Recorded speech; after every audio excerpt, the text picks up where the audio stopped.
नमस्कार मित्रांनो, स्टार प्रवाह वाहिनीवर लवकरच कोण होतीस तू काय झालीस तू ही नवी मालिका प्रेक्षकांच्या भेटीला येणार आहे। या मालिकेमध्ये आपल्याला मुख्य अभिनेत्रीच्या भूमिकेत अभिनेत्री गिरिजा प्रभू ही दिसणार आहे। यासोबतच तिच्यासोबत मालिकेत मराठीतले अनेक कलाकार सुद्धा दिसणार आहे। परंतु या मालिकेबद्दल नुकतीच एक मोठी बातमी समोर आलेली आहे। तर मंडळी, पाहूया काय आहे सविस्तर माहिती।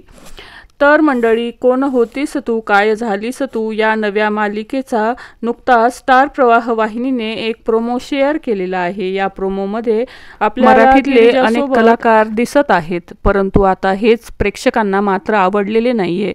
तेच कलाकार का घेत आहेत? नवीन कलाकार तुम्हाला सापडतच नाहीत का? या मालिकेत सतत रडगाणं सुरू असतं। आता या चांगल्या मालिकेची सुद्धा वाट लावून टाकणार आहात। पुन्हा तेच कलाकार पाहून प्रेक्षक कंटाळले आहेत। मालिकेचा प्रोमो बघून मालिका किती थर्ड क्लास असेल हेच दिसतंय। आता आम्ही ही मालिका बिलकुल पाहणार नाही, त्यामुळे मालिका सुरू करणे अगोदरच बंद करून टाका, असं मालिकेचे प्रेक्षक म्हणताना दिसत आहेत। एकंदरीतच कोण होतीस तू काय झालीस तू या मालिकेची कास्टिंग पाहून प्रेक्षक आता या मालिकेवर भडकलेले आहेत। तर मित्रांनो, याबद्दल तुम्हाला काय वाटतं हे आम्हाला कमेंट्समध्ये नक्की सांगा। धन्यवाद।